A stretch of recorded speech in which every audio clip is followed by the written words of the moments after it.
Hello' friends, সকলোকে মোৰ চেনেলটোলৈ স্বাগতম জনাইছোঁ। আজি মই বনাব লৈছোঁ পনীৰ পকোৰা। তাৰ কাৰণে মই কেইপিচমান পনীৰ লৈছোঁ। পনীৰ কেইপিচ মই ঘৰতে বনাই লৈছিলোঁ আৰু বাতি এটাতে অলপমান বেচন লৈছোঁ আৰু তাতে এতিয়া মই অকণমান নিমখ দি দিম আৰু অকণমান পানী দি পেলাই মই বেচনখিনি ভালকৈ মিলাই ল'ম।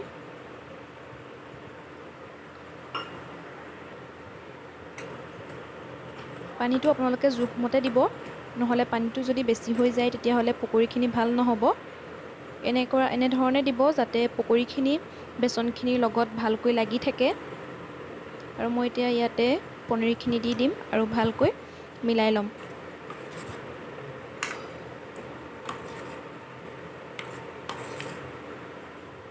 এতিয়া মই এখন কেৰাহী পাতি লৈছোঁ আৰু তাতে অকণমান ৰিফাইন দি দিছোঁ আৰু ৰিফাইনখিনি ভালদৰে গৰম হৈ ল'বলৈ দিছোঁ।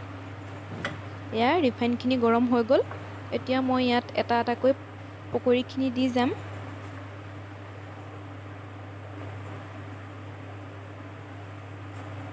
গেছৰ ফ্লেমটো ল' কৰি ৰাখিব, নহ'লে পকৰীখিনি তলফালৰ পৰা জ্বলি যাব। আৰু এনেকৈ মই এটা এটাকৈ গোটেইখিনি পকৰী দি ল'ম ইয়াতে।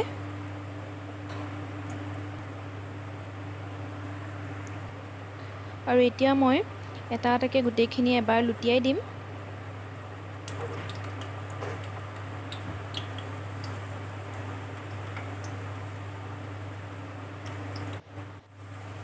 এয়া এটা চাইডে পকৰীখিনি ভালকৈ সিজি গ'ল। মই এতিয়া আকৌ এবাৰ লুটিয়াই দিছোঁ।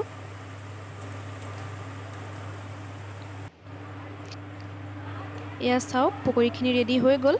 এতিয়া মই এখন প্লেটত এইখিনি কাঢ়ি থৈ ল'ম।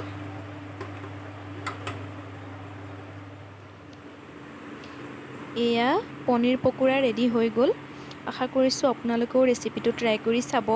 আৰু আপোনালোকে যদি মোৰ ৰেচিপিটো ভাল পালে তেনেহ'লে লাইক কৰিব, শ্বেয়াৰ কৰিব আৰু চেনেলটো ছাবস্ক্ৰাইব কৰি দিব।